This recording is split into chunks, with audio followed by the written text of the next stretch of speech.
Kama tumbo lako mara nyingi huwa linavunda na kutoa harufu mbaya, na wengi hili huwa walifuatilia kabisa, unakuta tumbo lako linavunda linatoa harufu mbaya, huenda kuna tatizo kwenye utumbo wako, wengi wasilolijua. Sasa kuna dalili hapa ambazo ukiziona basi jua kwamba tumbo lako limeweza kuvunda, moja kwa moja unatakiwa kupata matibabu. Nikukumbushe, kama ni mara ya kwanza kufuatia channel yetu, basi usahau kusubscribe na ucomment ili uweze kuwa mtu wa kwanza kupata dondoo za kiafya tunazozituma kila siku. Hizi ni baadhi ya dalili ambazo zinaonyesha tumbo lako linavunda na linatoa harufu mbaya kwa sababu ya changamoto ambazo zinaathiri mfumo wa mmeng'enyaji wa chakula moja kwa moja. Kwa hizi ndo sababu zinazopelekea tumbo lako kuvunda na kutoa harufu mbaya moja kwa moja. Namba moja ni chakula kushindwa kumeng'enywa vizuri. Chakula kushindwa kumeng'enywa vizuri. Nimekuwa nikiwaambieni hata kitendo cha kula vyakula ambavyo ni vizito asubuhi pale unapoamka ni hatari kwa afya yako, vinasababisha choo chako kuweza kuvunda. Ile chakula kinakuwa kizito, kinahitaji asidi nyingi sana ambacho kinaweza kukuvunda moja kwa moja. Lakini pia kula chakula vingi, kula vyakula vya aina tofauti kwa wakati mmoja. Unakuta mtu anakula ndizi, anakula ugali,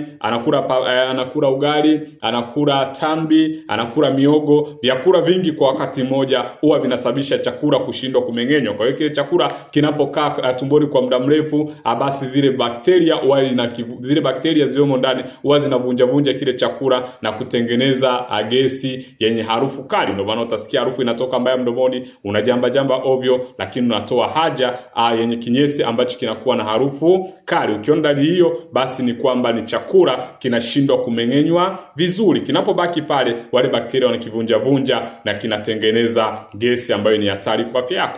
Lakini namba mbili, kinachotengeneza tumbo lako kuvunda na kuwa na gesi mara kwa mara ni maambukizi ya bakteria tumboni.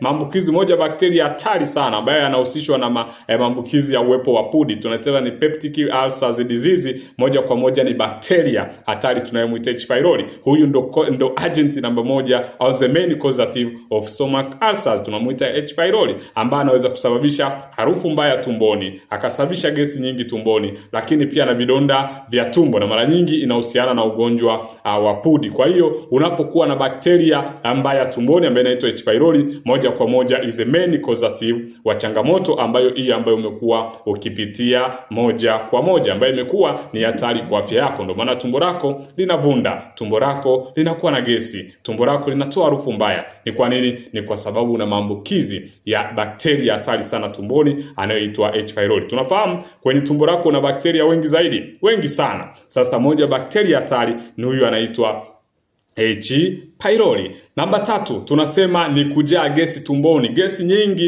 inaweza kufanya tumbo livimbe. Unapokuwa na gesi nyingi, tumbo lako linavimba sababu gesi nyingi, alivume, unakuta tumbo linavuma, linaunguruma, linatoa harufu mbaya wakati wa kupitisha gesi. Hiyo ni changamoto kubwa, kujaa gesi tumboni. Kwenye video ambayo ishapita tumeshaelezea changamoto ya gesi moja kwa moja, sababu, dalili na namna ya kuondokana na changamoto hii. Na hii inasababishwa na vyakula ambavyo havimeng'enywi kwa haraka sana, lakini pia kutozingatia muda maalum wa kula, na pia mwisho ni kula haraka. Unakula kama umekimbizwa, unakula tayari unaingiza gesi tumboni mwako, ambayo hiyo ni hatari. Kwa hiyo unakuta tumbo linajaa gesi moja kwa moja. Kama unapitia dalili hii, ndugu yangu, shtuka, ni changamoto ambayo inahitajika ufumbuzi. Natakiwa kutafuta suluhisho mapema sana kuondokana na changamoto hiyo moja kwa moja, kujawa gesi tumboni. Namba 4, tunasema ni utumbo kuwa na bakteria wengi kupita kiasi, SIBO. Tunasema ni small intestine bacteria overgrowth.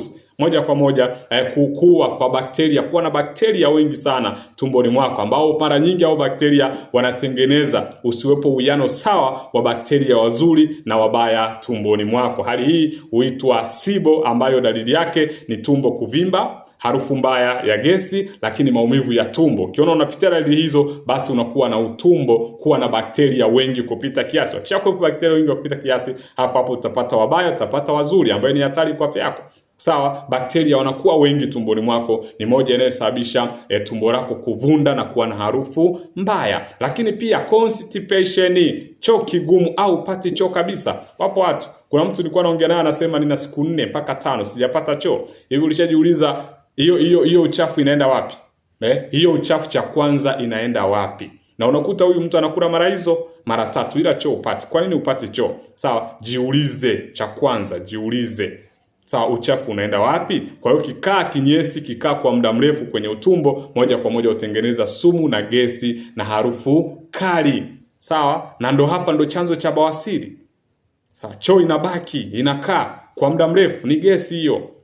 Naona, na pengine nafika sehemu hadi kujigeuza unashindwa. Ndugu yangu, kama unapitia hiyo hali, ni hatari kwa afya yako, inasababisha tumbo lako linavunda. Tumbo lako linakuwa ni shida. Kwa hiyo hakikisha unatafuta suluhisho mapema. Sawa? Lakini kula vyakula vinavyotengeneza gesi. Wapo watu tunakula vyakula vinavyotengeneza gesi, maharage, cabbage tusiongelee juice. Tuongelee hiyo pikwa. Soda, vyakula vyenye sukari nyingi, vyakula vilivyopita kwenye mafuta, hivi vyote huwa ni hatari. Ni kwa nini hatari? Kwa sababu inasababisha gesi. Ndio maana tumbo lako linatoa harufu. Tumbo lako linakuwa kama vile limevunda. Ulishaona mtu anajamba mpaka unakimbia? Ulishaona mtu anafungua mdomo? Kitendo cha kufungua mdomo, I say, unataka kama vile kuna kitu kimeozea kwenye mdomo. Ndugu yangu, kama una dalili hizo, kama unapitia changamoto hiyo, you have to find a solution here. Kwa sababu ni hatari kwa afya yako. Vyakula vinavyoongeza gesi tunavifahamu. Sawa, vyenye sukari hatari. Vya viwandani hatari, mkate ni hatari. Hii ndio inayosababisha tumbo lako liweze kuvunda. Sasa kama unapitia dalili hizo, ufanye nini? Cha kwanza, hakikisha unakunywa maji ya kutosha. Maji ya kutosha. Ni muhimu sana kufahamu maji ya kutosha. Ndio maana nimekuwa nikiwaambieni, unapoamka asubuhi unaanza na maji ya uvuguvugu yaliyochanganywa na asali. Unapokunywa maji ya uvuguvugu yana neutralize acid. Yanaongeza mucous membrane. Hiyo itaweza kukusaidia. Cha pili, kula vyakula vyenye nyuzi, fiber foods, ndizi, parachichi. Sawa? Kama utakuwa na uji, utumia Ubana King. Sawa? Ina fiber, ina resistant starch. Hiyo itakusaidia. Epuka soda na vyakula vyenye mafuta, weka mbali. Sawa? Hakuna kitu tena kingine kinachoumiza. Unakuta mtu ndo ameamka asubuhi, ameamka tu, kitendo cha wewe kuamka tu unaanza na soda, unaanza na juice, hatari kwa afya yako. Lakini pia tibu maambukizi kama H pylori, kama yapo, kama una vidonda, nishakwambia kama una H pylori. Sawa, tumia tiba yenye zinki. Tiba yenye zinki wewe naenda kukausha. Bila kupata hiyo, madonda ya tumbo utasumbuka nayo kwa muda mrefu. Sawa, zinki inatengeneza tishu mpya, lakini zinki inakausha yale majeraha. Kwa hiyo hapo utaweza kuondokana changamoto la tumbo kuvunda. Nikukumbushe, kama ni mara ya kwanza kufuatia channel yetu, basi usahau kusubscribe na comment ili uweze kuwa mtu wa kwanza kupata dondoo za kiafya tunazozituma kila siku. Tuambie ni changamoto gani ya kiafya inayokusumbua ili tuweze kuondokana na changamoto hiyo. Kwa hiyo hakikisha una share na wengine waweze kujifunza.